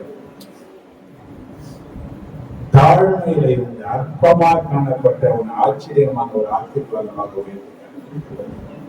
இந்த 3 நிலையான காரியம் தேவனை துதிக்கிற துதியில நமக்கு கிடைக்கிற ஒரு போனஸ். என்ன பண்ண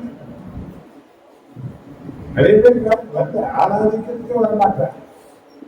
ஆராதனை நேரத்துல பார்த்தா நிறைய பேர் அது மிஸ் பண்ணிடுறாங்க.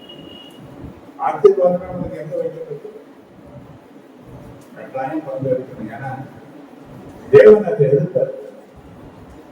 புதியில தான் அவர் நடுவில் வர்றாரு.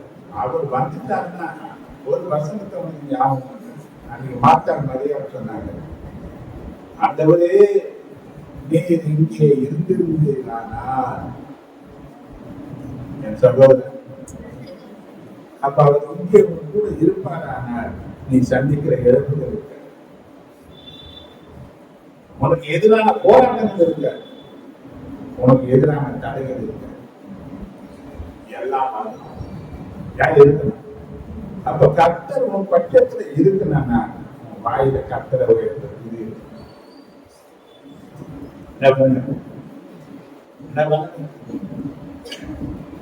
மாத்திர பாடல நீ ஆவியிலும் பாடக்கூடிய அளவுக்கு எதுல வல்லம். அன்னைய பாஷையில தேவனை துதிக்கிற அளவுக்கு துதியின் சத்தம் வாயிலிருந்து புறப்பட்டு வரணும். அதுதான் சத்திரத்துக்கு சிந்தனை. நன்றியர்களுடைய நம்ம ஆண்டவர் பாருங்க. குறைஞ்சோ இந்த வேலைக்கிழமை அம்மாவுக்கு வேலை தானே.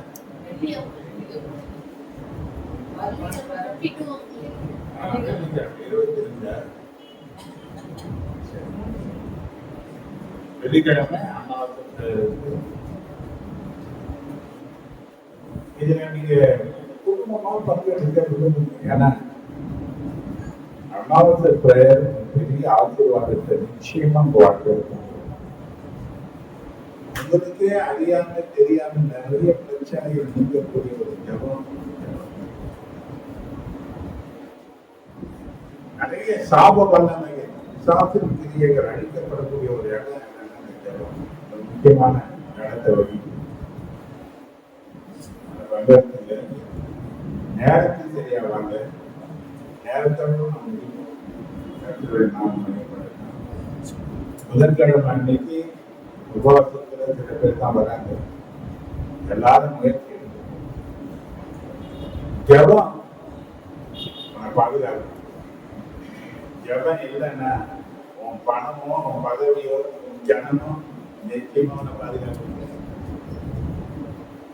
நடக்கிற சம்பவங்கள்லாம் பாருங்க.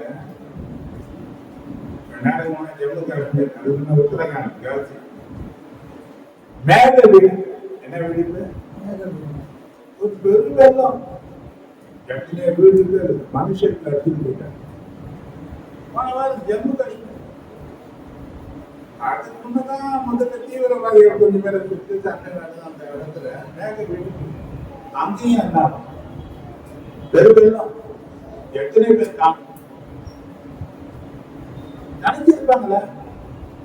மேகத்தை பார்த்திருப்பாங்க. மழை வர மாதிரி நம்ம மழை வர அதுக்குள்ள வீட்டுக்கு போயிடலாம். ஆனா அது வெடிச்சுதான் கொட்டுன்னு இந்த கொட்டுக்கு பார்த்தீங்கன்னா நோவா காலத்துல கொட்டுற மாதிரி கொட்டு. நோவா காலத்துல அந்த மழை கொட்ட மாதிரி மேல ஒழிப்பு என்ன பண்ணிருக்கு, வெள்ளம் அடிச்சு போது. அந்த ஒரு நிமிஷத்துல எத்தனையோ குடும்பங்கள் இருக்கு. ஏன் ஜம்மு காஷ்மீர்ல மட்டும்தான் வருமோ, உத்தரகாண்ட்ல மட்டும்தான் வருமோ, சென்னைக்கு வராது, வரக்கூடாதுன்னா இந்த பட்டணத்துல வச்சிருக்கிற நீ ஜெபிக்கிற ஆளை எல்லாத்துக்கும் பார்த்து சும்மா இருக்காது. இதெல்லாம் பார்க்கறதுக்கு கேட்கறதுக்கு ஏன் அனுமதிச்சாங்கன்னா நம்ம ஜெபித்து நம்மளை பாதுகாக்கிறது, தேசத்திற்கு உத்தரவாதம் நீங்க. சோதம் கொமாரா அழிந்து போனதுக்கு காரணம் என்ன தெரியுமா? என்ன காரணம் நினைக்கிறீங்க? சோதம் கொமாரா அழிந்து போனது அது நெருப்புல அழிஞ்சது, தண்ணீர் அழிஞ்சது. ஆனா உலகம் நெருப்புல அழியுது, நெருப்புல தான் அழியுது. அந்த நெருப்பு என்னன்னு பார்த்தீங்கன்னா இப்போ சொல்லிட்டாங்க அணு ஆயுதம். அடுத்தது இப்ப இருக்கிற உலகத்தை கூட 40,000 உலகத்தை அழிக்கக்கூடிய அணு ஆயுதங்கள் தயாரித்து தான் இப்போ சேஃப்டி பண்ணி வைக்கிறதுக்கு முடியாம தத்தளிக்கிறாங்க. ஏதாவது ஒரு தீவிரவாத அமைப்பு கிட்ட மாட்டிச்சு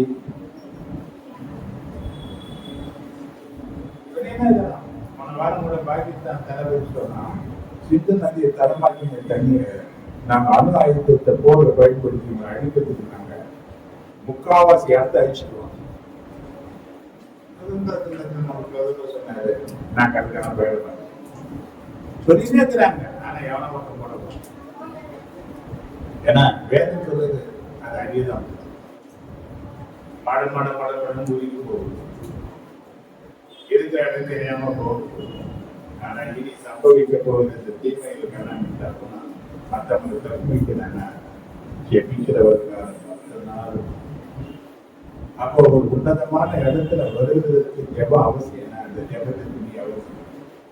அப்ப யாரை எதிர்பார்க்கிறார்? ஆண்டவர் தான் எதிர்பார்க்க. பாருங்க, கடைசி காலத்துல ஒரு உபத்திரம் காலம் வரப்போகுது. அதாவது வெற்றிக்கிறீங்க, இது கொட்ட போகுது. இது கொட்டுச்சுன்னா தேருக்கு அடிக்கிற வேதனையை போல வரப்போகுது.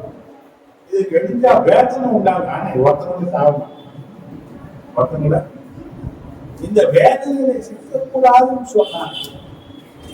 ஆண்டவர் சொல்றாரு, தேசத்துக்காக பெருங்குண்டி அழுகிறவர்களுடைய நெத்தியில ஒரு அடையாளத்தை, அந்த அடையாளம் போட்டு இருக்கிறவர்களை தூதர்களை பார்த்து சொல்றாரு, அவங்க கிட்ட ஒத்தனை போடுறாரு.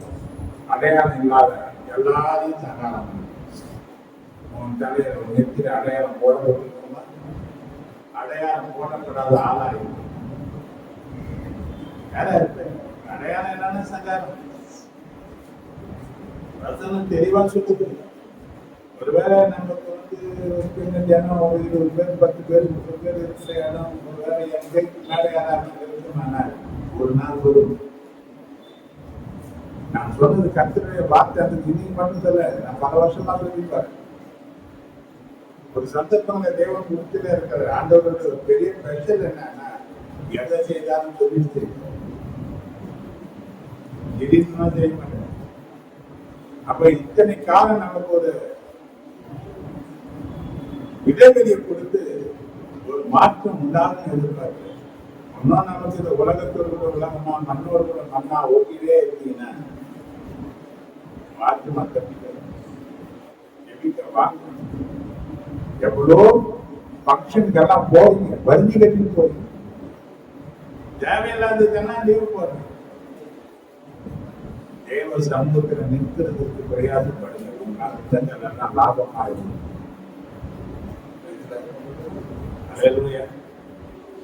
நம்மளை ஆசீர்வதிப்பாங்க.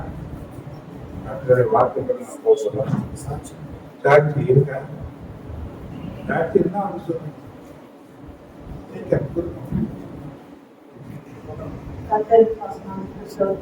போன மாதத்திற்கு உடம்பு சரியில்லை.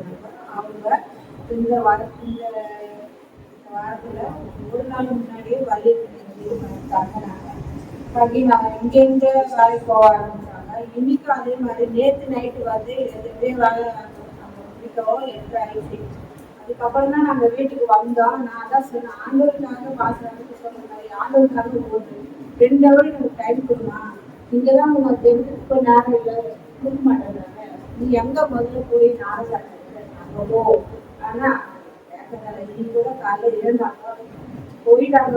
சரி நான் பாருங்க, நீ இங்க நான் தான் வரமாட்டேன், நான் அங்க நான் சொல்லியிருந்தாலும் நான் 25 வருஷமா நான் வேலை செய்யறதுதான் இருக்கேன்.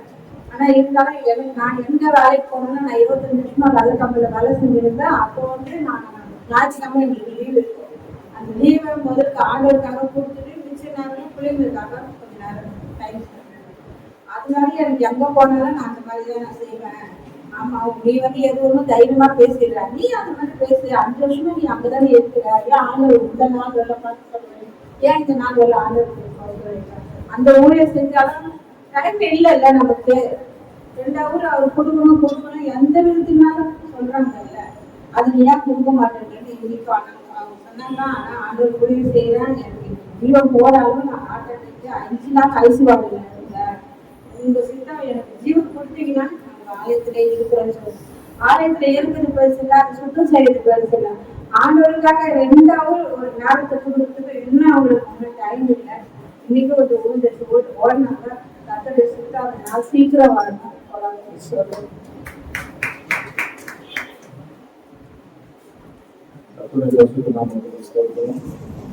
கர்த்தர் 42 வயதாகவும் கர்த்தரை கண்மணி போல பாதுகாத்தால் நாளைக்கு எனக்கு 43 வயதாகும்.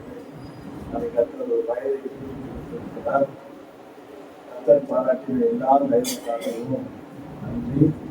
இந்த வாழ்க்கையில நான் திரும்பி பார்த்தோம்னா ரொம்ப பயங்கரமா இருக்கும். இவ்வளவு தூரம் நம்ம வருவோமா அப்படின்றது வந்து ஒரு பெரிய கேள்விக்குறி தான்.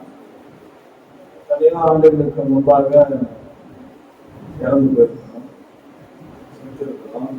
நம்ம செத்த இடத்துல மரணம் வச்சு பழமும் வச்சிருக்கணும். ஆனாலும் தேவன் அந்த நாள் எனக்கு ஞாபகம் இருக்கு. ஐயா வீட்டுல வந்து வீட்டு கூட்டம் நடந்துன்னு இருக்குது. வீட்டு கூட்டம் சின்னமலையில வீட்டு கூட்டம் நடந்தது செய்தி கொடுத்துருக்காரு. நான் வந்து வரேன். அப்போ ஒரு பெரிய பிரச்சனை ஒரு போயிட்டு என் கூட இருந்த நண்பர் ஒருத்தரை இறந்துட்டாங்க, ஆரம்பிச்சிட்டாங்க. 2 பேரையும் டார்கெட் பண்ணாங்க. நான் மட்டும் தப்பிச்சேன், அவங்க இல்லை, இப்பவும் இல்லை, அது இறந்துட்டாங்க. அப்போ அந்த காலகட்டம் எது எங்க மரணத்தை ஒரு அடி தூரம் வந்து தாவீது நம்ம வந்து படிக்கிறோம் இல்லையா, அதெல்லாம் என் வாழ்க்கையில நான் அனுபவிச்சிருக்கேன். ஒரு அடி தூரம் தான், கொஞ்சம் தூரம் தான், அதெல்லாம் என் வாழ்க்கையில நான் பார்த்துருக்கேன். என் பக்கத்துல நான் அன்றைய காலகட்டத்துல ஒரு 2 மாசம் இருக்கும். நான் முழுசா நம்புறது 2 பேரை தான். அப்போ கொஞ்சம் சர்ச்சையில கொஞ்சம் போகலாம், நாட்டிய மட்டும் ஏற்றிட்டு போகலாம், எங்கேயும் போக மாட்டேன். எங்க அம்மாவையும் என் தம்பியும் மட்டும் தான் நான் நம்புறேன். ஆயிரத்துலாம் வேலைக்கு போடுவாங்க, பக்கத்துல இருக்கிறாங்க. ஏன்னா வேற யாரையும் நான் நம்புறதே இல்லை. பஸ் ஸ்டாண்ட்ல போய் நின்றா கூட நம்ப மாட்டேன். ரொம்ப எனக்கு தெரிஞ்ச தம்பிங்க ஒரு இடத்துல இருக்கிறாங்க, இப்பவும் கூட பயணிக்கிறாங்க, வராங்க. அவனுங்களை கூட ரொம்ப செந்தில் மாதிரி அவனை பையலாம், அவனை கூட நான் நம்புறேன். அன்னைக்கு சூழல் அப்படி அவங்க இடுப்புல கை போட்டு அவங்க ஏதாவது வச்சுருக்கிறாங்க, இல்லை எதுக்கு பண்றான் அப்படி அந்த அளவுக்கு வந்து ஒரு நம்பிக்கையற்ற அந்த மாதிரி ஏன் சொல்றாங்க, ஜீவன் இருக்கு இன்னைக்கு, அதனால சொல்றேன். அதனால கருத்து நான் துதிக்கிறேன். நான் வேற ஒரு செய்திக்கு நினைச்சேன், இப்பதான் தெரிஞ்சு யார் துதிக்கிறேன், ஜீவன் சுவாசத்தை துதிக்கிறேன். அதனால அப்படி இருந்த அன்னைக்கு அந்த ஒரு மாதிரி மைண்ட் ப்ரெஷர் எந்த பக்கம் போனா யாரை பார்த்தாலுமே உங்களை பார்க்குற மாதிரி இருக்கும், நம்ம பிரச்சனை பண்ற மாதிரி இருக்கும், அந்த அடிக்கடி அமுக்கிற மாதிரி தான் இருக்கும். நல்ல இருந்தா நீங்க ஒரு மாதிரி பரவாயில்லையே. அன்னைக்கு செய்தி வீட்டுல செய்தி கொடுத்துருக்காரு. நான் இப்போ வீட்டுக்கு எப்பவுமே வரல, முன்னாடி வந்தேன்னா ஊழியக்காரங்க அப்படின்னா அது ஒரு பெரிய மரியாதை இருக்கு. நான் ரசிக்கப்பட்ட காலத்துல இருந்து அது சும்மா அப்ப இங்க வந்த பிறகு அப்பவே வந்து ஊழியக்காரங்கன்னா நான் பெருசா மதிப்பேன். முழுச நம்ம தேவனுடைய பிரதிநிதி என்பதை நான் ரொம்ப ஆணித்தரமா நம்புவேன். வரும்போது அதுல ஒரு வார்த்தை அந்த செய்தியில வந்து உலகத்தில் அன்பு ஆயும் நிறைய நெருக்கடியான சூழல். குடும்ப பிரச்சனை இருக்கு, நான் இருந்த அதுக்கு இருந்த வீட்டுக்கு அரசு பிரச்சனை, இது ஏராளமான பிரச்சனை, வேலை அதுக்கு அவதான் முடிஞ்சதுன்னு நினைக்க வந்திருக்கா. முடிஞ்சதுதான் நீங்க சொல்ற அந்த ஒரு வார்த்தை உலகத்தின் அன்பு ஆயுள் அப்படின்ற வார்த்தை ஒண்ணு ஞாபகம் இருக்கு. அவர் என்ன செய்திருக்காரு எனக்கு தெரியல. அந்த வார்த்தை தான் என்ன பண்ணுச்சு அப்படின்னா மீண்டும் தேவனுக்கு திரும்பிச்சு, மீண்டும் தேவனுக்கு திரும்பிச்சு, மீண்டும் தேவனத்துல வந்து இதுதான் எதெல்லாம் எனக்கு பிரச்சனை நினைச்சோம் அது எல்லாத்தையும் கர்த்தர் மாற்றி போட்டாரு. எதெல்லாம் எனக்கு இல்லைன்னு நினைச்சோமோ எல்லாவற்றையும் கர்த்தர் கொடுத்தாரு. நம்ம வாழ்க்கை இருக்குமா நினைச்சதற்கான கர்த்தர் இன்னைக்கும் ஜீவனோட நிறுத்தி ஒரு நேர்மையான இடத்துல ஒரு பெரிய ராஜாக்கள் மத்தியில தேவனை என்ன பண்ணிருக்காரு, அமர பண்ணிருக்காரு. சாதாரண எளியவனை எடுத்து என்ன பண்ணாரு, அவரு மேல உட்கார வச்சாரு. ரொம்ப சாதாரண எனக்கு தெரியும். இந்த ஒரு அடிப்படையே அங்க அன்னைக்கு அந்த 2 பேரும் நம்மளோட கர்த்தருடைய வார்த்தை வந்து நான் நம்பது ஒரே ஒரு ஆள் மட்டும்தான். இன்னைக்கும் ரொம்ப பிரச்சனை அப்படின்னா யாருமே நான் தேடுறதும் இருப்பாங்க, யாரும் போகும். ஆனா கர்த்தர் பிரச்சனை டக்குன்னு அந்த பக்கம் திரும்பி எனக்கு மகிழ்ச்சினா அந்த பக்கம் திரும்பி. இப்போவும் எனக்கு ரொம்ப மகிழ்ச்சியா இருந்ததுன்னா நான் ரொம்ப தேங்க் பண்ணுவேன். ரொம்ப துக்கமா இருந்தாலும் அவருக்கு ஆவி மந்தமும் இருக்கிறவர் நான் பெரிதாய் வாழ்க்கை எவ்வளவு பெருசு வேணா போடலாம். எவ்வளோ பெரிய அந்த மாத்திரமே நிற்கிறதும் என் மூலமாகாமல் இருப்பதும் கர்த்தருடைய பெரிதான எதுவுமே இல்லை அப்படின்னு ஒண்ணுமே இல்லைன்றவங்க உருவாக்குறது கர்த்தர். நிக்க வச்சுக்கிறது கர்த்தர். 43 வயதுக்கு அடியெடுத்து வைக்கிறதுக்கு தேவன் சென்ற பெரிதான வாழ்க்கையை முழுசா நிறைய பேருக்கு தெரியும். நினைச்சு கூட பார்க்க முடியாது. இங்க இருக்கிற இந்த இடம்ன்றது முழுக்க முழுக்க எத்தனை சதவீதம் சொல்ல, 100% சொல்றாங்க, 1000 லட்சம் கோடி சதவீதம் சொல்லலாம். தேவன் மாத்திரம் வேலை வச்ச திருப்பதி திருபதா காரணம் இருக்கணும். என்னை ஜீவனை கொடுத்து ரொம்ப மகிழ்ச்சியா இருக்கிறேன். அதுவே கேட்பாங்க, நான் மகிழ்ச்சியாவே இருக்கேன்.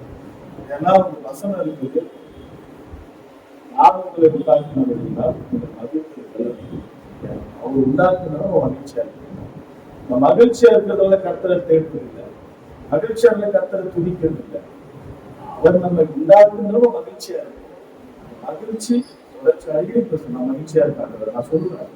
நான் ரொம்ப மகிழ்ச்சியா இருக்கிறேன், எனக்கு ஒரு நல்ல மனசு ரொம்ப நெகிழ்வா இருக்கேன். நான் சொல்லுவேன், டேடி நான் ரொம்ப மகிழ்ச்சியா இருக்கிறேன், டேடி நான் ரொம்ப மகிழ்ச்சியா இருக்கிறேன். எனக்கு ரொம்ப கவலையா இருந்தா நான் சொல்லுவேன், எனக்கு ரொம்ப கவலையா இருக்கு, ரொம்ப கவலையா இருக்கு. நான் ஒவ்வொரு மாசமே நான் ஒவ்வொரு கடலை தாண்டிருக்கேன். ஒவ்வொரு மாசம் ஒவ்வொரு கடலை தாண்டேன். ரொம்ப கடினம். இப்ப அது கொஞ்சம் லகுவாய்க்கு கையை இந்த இடத்துக்கு கொண்டு வந்தார். பாராட்டு எல்லாம் அதை தாண்டி நல்ல ஒரு பெரிய மகிழ்ச்சி உண்டாகிற மாதிரிதான் எங்க அம்மா. ஏன் சொல்றா, பெத்தாங்க.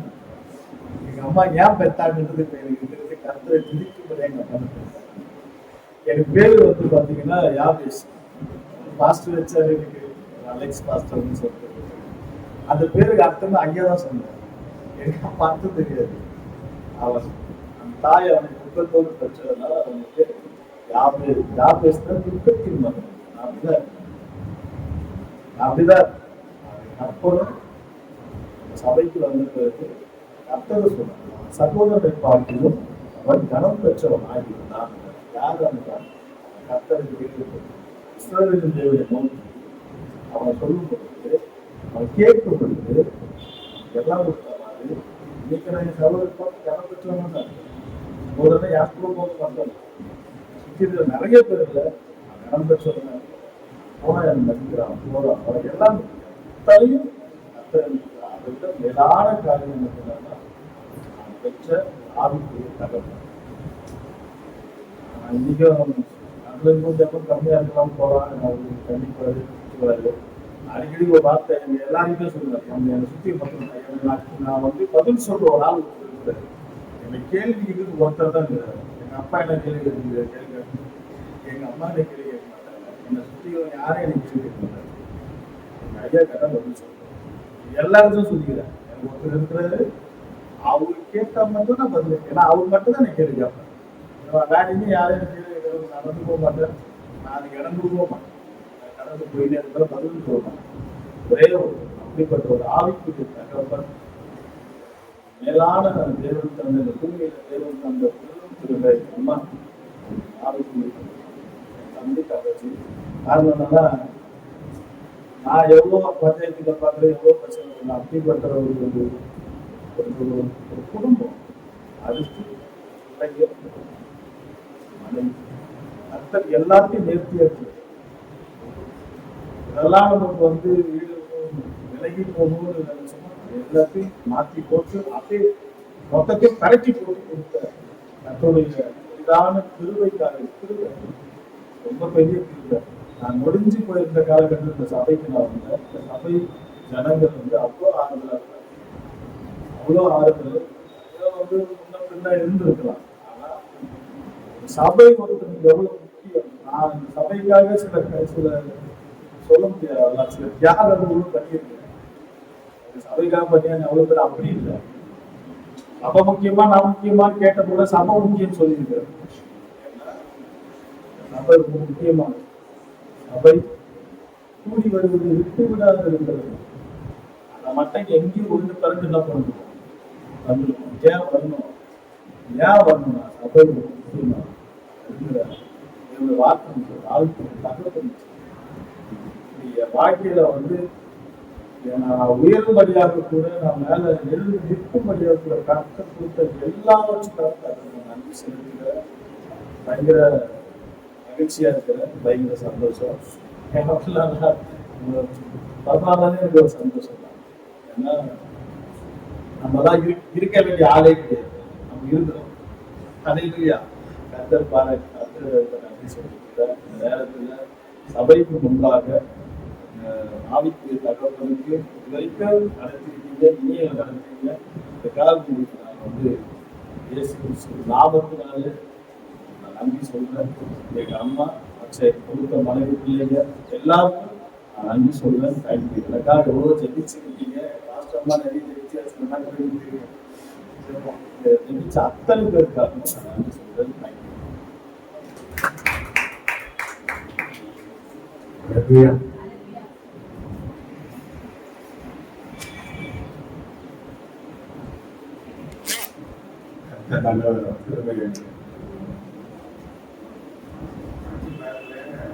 சந்தித்த காலங்கள்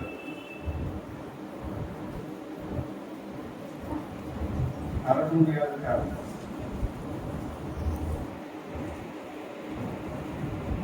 கர்த்தர் நம்ம நினைத்தார், அவர் காத்தார். சாட்சிக்காக நன்றி கூட ஆண்டவர் சத்தம் கர்த்தர் எங்களை நடத்தி கொண்டு இருக்கிறார்.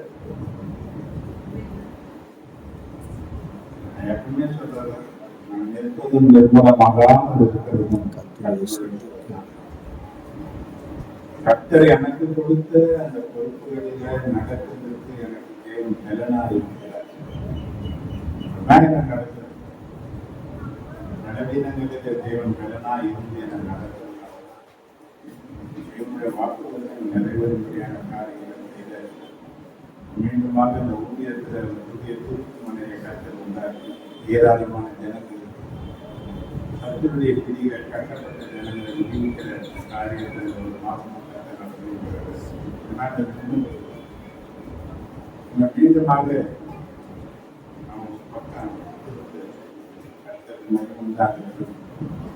தொடர்ந்து அவர் ராஜ்யம் கட்ட பணியில நடக்கும். உண்மையா ஏன்னா நீங்க தெரிஞ்சுக்கிறீங்க, நீ கொடுத்த பொறுப்புகளில உண்மைக்கு நான் உண்மையா இருக்கேன். ஊழியக்காரனா எனக்கு தெரிஞ்சு வந்து என் தகுதி எல்லாம் ஒன்றும் கிடையாது. ஒரு காரியத்தை எதிர்பார்க்கிற அந்த உண்மை உள்ளவன் என்று நம்பி இந்த ஊழியத்துக்கு இந்த உண்மை எனக்கு இருக்கு. அதுக்காக நான் பிரயாசப்படுறேன். கர்த்தர் என்னோடு ஒரு வழி நடத்துவதாக கர்த்தரின் சாட்சியாக ஆமென். ஆமென். ஹல்லேலூயா.